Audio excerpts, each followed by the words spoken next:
There is consensus among geopolitical experts that 2024 is a definitive year in shaping the United States' long-term position in great power geopolitical competition of the 21st century. I'm Guy Taylor, National Security Editor at the Washington Times, and this is the first part of a special Washington Times Threat Status video series with the Foundation for Defense of Democracies, a research institute focused on identifying, analyzing, and eliminating U.S. national security threats on the global stage. We're super fortunate to be joined by Foundation for Defense of Democracy's founder and president, Clifford May, the journalist, writer, commentator, influencer, and by the way, regular geopolitics columnist for the Washington Times. Cliff, let's jump right into it. The last time that I actually sat down to interview you was at the start of the Biden administration. The world was in the throes, the height of the COVID pandemic. And you were really one of the first prominent national security experts to speak openly about what at the time you were calling a full-blown, if I remember the article, a full-blown U.S.-China Cold War. You said the full-blown U.S.-China Cold War had broken out. Now we're 3 years ahead. Do you still feel that this is a good way to describe the current dynamic of great power politics? And are we in a Cold War with China? Right. So let's unpack that. I mean, yes, the simple answer is yes. There's no question in my mind that this is a Cold War. I'm not alone in thinking that.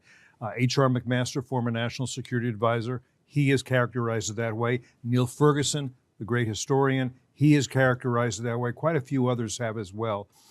There are those who say, okay, and I recently had this conversation with General David Petraeus, and he said, well, you know, it's not exactly the same as the other Cold War, and I totally agree with that. Some call it Cold War 2.0. Cold War 2.0, and look, hot wars are not all alike. If you go from the World War II to Vietnam to Korea to the Gaza war, hot wars are different, so are Cold Wars, but there's a lot that is similar.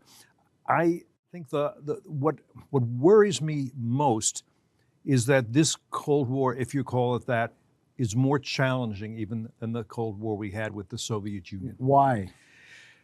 As General Petraeus pointed out to me, we didn't have a lot of trade with the Soviet Union. Right, we have massive trade with China. Massive trade with China. Very hard for us to de-risk, deconflict, disengage. Very hard to see how we do that. We depend so much on China economically. I don't know that that's a good thing, but it's going to be hard to unravel that in any smart way. But there's something else. When we fought in the Cold War, if you want to call that the Soviet Union, yes, the Soviet Union had allies, satellites that had the Eastern European countries. No question about it. But what do we have today? Well, we have Xi Jinping, the Communist Party of China. He now has a no limits partnership with Vladimir Putin of Russia. Right. And the third partner is the Islamic Republic of Iran. Mm-hmm. Junior partners include North Korea, which is now nuclear armed, developing increasingly sophisticated missiles that they can send nuclear weapons to any target in the world. Also, who else is in this group? Well, I would say Cuba, Venezuela, Nicaragua, and increasingly a list of countries in Africa that I follow, having once been a New York Times correspondent in Africa, but most people couldn't mention. But they are being recruited, colonized, dominated increasingly by China or Russia as well. So we're facing an axis. I would say that is. But before we go very dangerous. Before we go into that, because I actually want to ask you specifically. I had spoken with Robert Joseph about this concept. Yes, I know. I read your piece on that. Yeah. But before we get into that, let's drill into why it is. Let's imagine that some of our viewers are young policymakers, staffers on Capitol Hill in the legislature in Washington, or young voters that are going to be looking at the U.S. election, and they say, well, "Why do I care about this? Why does this matter?" Actually, you're in a position where if you are confronted with an audience of young people who say, "I don't care about some Cold War with China," what is the relevance of this? The relevance is, if I'm talking to these young people, this is the world you will live in. This is the future you will live in. This is a question of who dominates the world. There is always has been some kind of international order. Now, it's easy not to understand that or see that, just like a fish would be unaware of water. We are unaware of the international order. But the international order young people have grown up in. and people like me have grown up in, was that it was an international order constructed after World War II, but primarily by the United States, and to an extent its allies such as Great Britain. The international order means, I would say, a very fundamental part of it is, having seen what happened in World War II, it is no longer okay, no longer permissible for big bully powers to swallow their smaller, weaker neighbors. Right. That's right. Nazi Germany took over Europe, right? Japan took over China and most of the Pacific, right? Italy took over Abyssinia and it was a partner for Hitler. We said, no, there will be nation states, and nation states will have borders, and these borders will not be crossed, certainly not by foreign militaries, to wipe them out. And what do we have right now? Well, we have Vladimir Putin. He's fighting a war to conquer and subjugate the people of Ukraine. Okay. We have Communist China looking at Taiwan, saying that's not a separate country, that's ours. We're going to take it when we're ready to. We have the Islamic Republic of Iran dominating Syria, supporting the Houthi rebels in Yemen, increasingly taking over Iraq, absolutely dominating Lebanon through Hezbollah, and wanting to exterminate, not subjugate, Israel. And these are autocratic powers. Autocratic that powers are not interested in free political debate or equality of voices within a society. This is very different from the United States, where we have a chaotic public debate, but we have free speech, and much of the democratic world has that. So you're seeing it as correct me, not a clash, but a rivalry between that free world and this autocratic world. Is that? Yes, I think that's absolutely right. They're autocratic, they're authoritarian, even I would say totalitarian in some ways. I don't think that's wrong. I would also say that they're all tyrannies. They are all tyrannize their own people, and those they want to conquer and subjugate, they also are tyrannical towards. That's why I've been calling them, since at least March, with Waller Newell, who's an expert. He's an academic expert on the history of tyrannies throughout the ages. We call them an axis of tyrannies. And by the way, the phrase axis is a phrase first used by Mussolini in 1936, when he said that his partnership with Nazi Germany, it was a protocol. He said it's an axis around which other countries will soon revolve. That's how he meant it.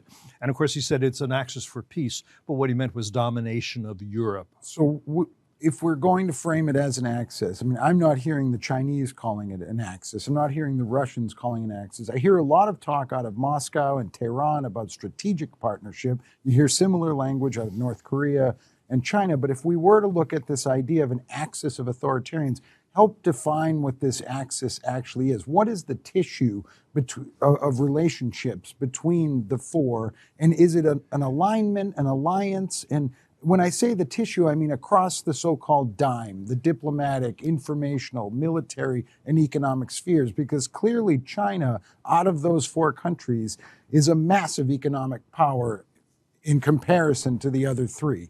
So what about military-to-military relations? Are we now seeing a situation where there's more military-to-military relations between China, Russia, North Korea, and Iran, or between individual countries within that four?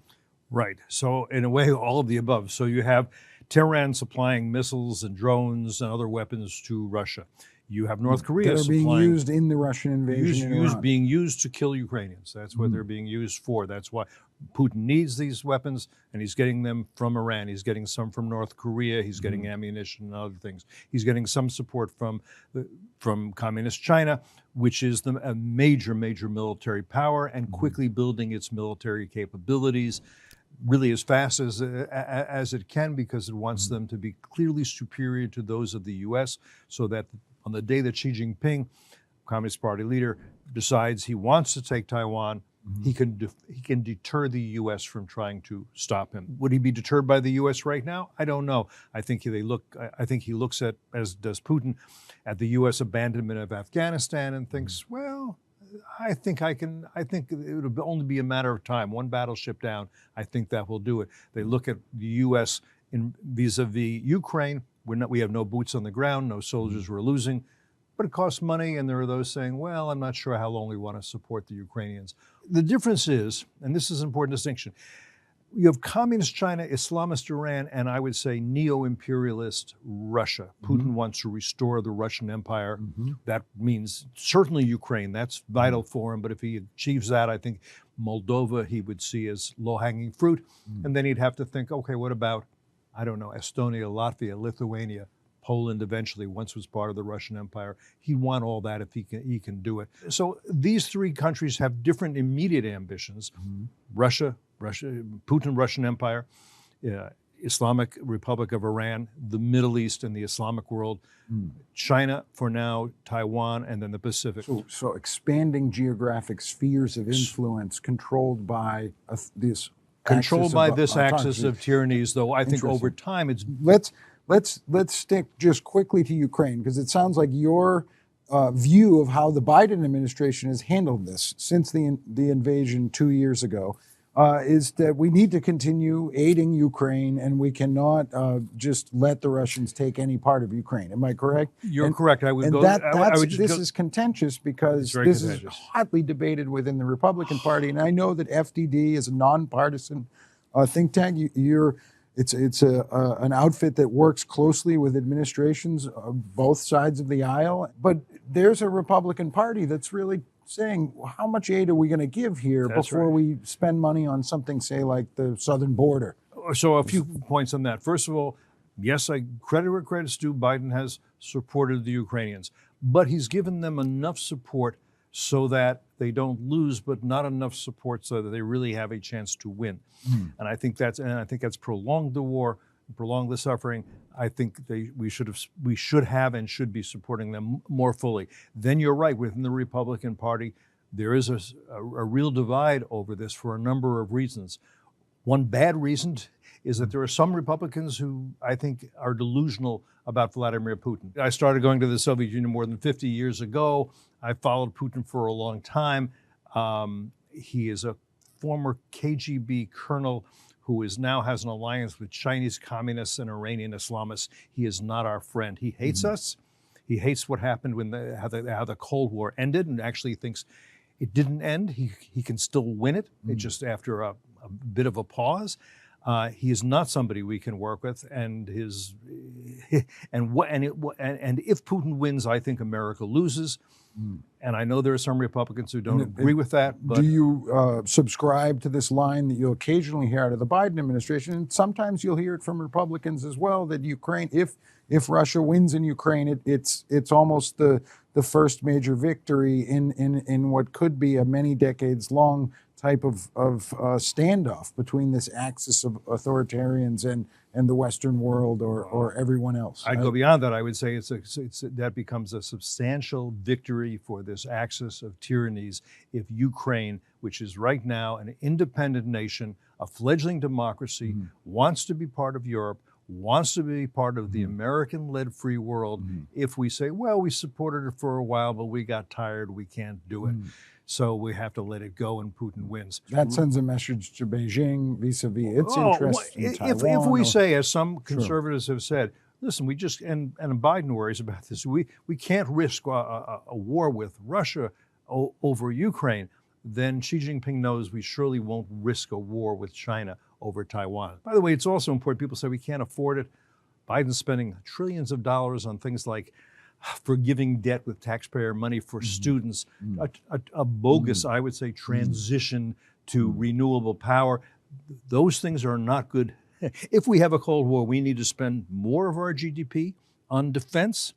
I think and what we certainly need, and this has been a wake-up call, I think, in the war that Russia is fighting against Ukraine, we need to rejuvenate the atrophied defense industrial base so we can produce the weapons we need, and I think to be the arsenal of democracy for our allies. I think there's a lot of talk about this at the Pentagon with their replicator program right now. Big conference coming early in 2024 focused on the sort of synergy between private American industry and AI and the U.S. military. Can I make one more point? One more point. And that is, people say, well, we're spending so much money. Again, there are other things we're spending money on that I think are wasteful. But most of the money we're spending on Ukraine, we're spending on Ukraine, we're not spending in Ukraine. Right. We're spending it on American weapons made in American factories by American workers. And then we make new weapons for us that are a new and better version of those weapons, and we need them. So that's where most of our money, and that's a good investment. It's a necessary Certainly an investment. interesting point. Now that we've established this paradigm through which to sort of see great power competition right now, let's shift to the Israel-Hamas clash of the end of 2023 and where we are with it now. But specifically, looking at it in this big picture way, how concerned are you about the idea of an escalation in which perhaps it's the United States aligned with Israel, a patchwork of Western allies, and would China and Russia really align behind Iran in a war with Israel? So if we are worried about escalation vis-a-vis Iran, and Iran is not worried about escalation vis-a-vis the United States, then let's understand Iran wins and we lose. That's all. That's it. If you and I say, okay, you and I got a beef. And I say, I'm going to fight you. And you say, well, I can't fight you. Guess who wins? I do. And vice versa, right? So that's what we have to say. And Iran, yes, Iran is behind the Hezbollah. Iran is behind Hamas. Iran is behind the Houthis, who are firing missiles at shipping and cutting and trying to shut down shipping in a vital international waterway, right? So that I think is very important that Israel be allowed to totally destroy Hamas's military capabilities in governing, because that is one proxy of Iran that would be off the table, and that would be a defeat for the Islamic Republic of Iran, which has said for 44 years, I was there in 1979, then they started, death to America, death to Israel. Israel is first up because it's smaller. We want to see Hamas destroyed. Hezbollah in time too. Hezbollah has brought terrible suffering to Lebanon, which is pretty close to a failed state at this point, largely thanks to Hezbollah. Is it possible that Israel could defeat Hezbollah and shift the focus of the war to Hezbollah in Lebanon without having an escalation directly with Iran? Oh, yes, that is absolutely possible, though a war between Israel and Hezbollah will be very bloody on both sides. But the Israelis also know they got 200,000 missiles pointing at Israeli targets right now. How long are they going to let that situation remain as it is? We shall see. But that actually brings me, Cliff, last question here. You founded FDD in 2002. Right, yeah, I started putting together 2001 after the 9/11 attacks. After the 9/11 attacks, the Al-Qaeda attacks on the United States. How has your focus changed? Has the world gotten less dangerous and less complex, or are we looking at an even more, and I think what we've described here is an even more complex and higher stakes landscape of threats? Do you agree with that? Yeah, to my great disappointment, we haven't managed to put FDD out of business by the U.S. First of all, back then in 2001, 2002, we knew we had a threat from people we were then calling jihadis, Islamists. These were kind of new phrases. But we thought China was going to be pretty much a good stakeholder in the international order. It was in 2001 that Bill Clinton brought China into the World Trade Organization. And he did so very specifically saying, we're going to help make the Chinese richer. And if they get richer and we're helping them do it, they're going to be friendlier. And they'll probably moderate, because as people get richer, they want more rights. And so when you first started FDD, did you have a China program? No, we didn't have a China program. Didn't think we needed one. And now we do. And now we see that China is a key adversary, the key adversary. And Russia, too. Back in 2001, I think most of us thought, little by little, Russia is going to moderate it. Certainly when I was an exchange student in the Soviet Union, not many people thought the Soviet Union would collapse. But if it ever did, surely after that, it would become a European country, a normal country, a free country. I remember going back to Russia after the fall of the Soviet Union and the collapse of the Berlin Wall and talking to journalists and doing workshops, and everybody was very excited that freedom was coming to Russia. Didn't turn out that way. And finally, so if we are in this axis of authoritarians, a great power, Cold War confrontation between the U.S. and China, with this axis aligned with China, how does this end? Do you see us sort of moving towards eventual military confrontation, or are we heading into a period of a decade of Cold War posturing Which is more likely? Look, the point of a Cold War, one of the goals in a Cold War, is to keep it cold, not to let it get hot. Now, how do you do that? The best way to do that is through deterrence, to deter your enemies. You deter your enemies through strength, because then your enemies think, I can't succeed by military means. Weakness is provocative. Proper deterrence is very expensive, but it's cheaper than a war. So that's why I get back to what I said earlier. We need to have deterrence. We need to build up our military, spend more on defense, as we did during the first Cold War, even more, and make it so that our adversaries think it would be a bad idea to attack us. I do not think that's where we are right now. Thank you, Cliff May. That concludes this piece of our special Washington Times Threat Status video series with the Foundation for Defense of Democracies. I'm Guy Taylor. Until next time.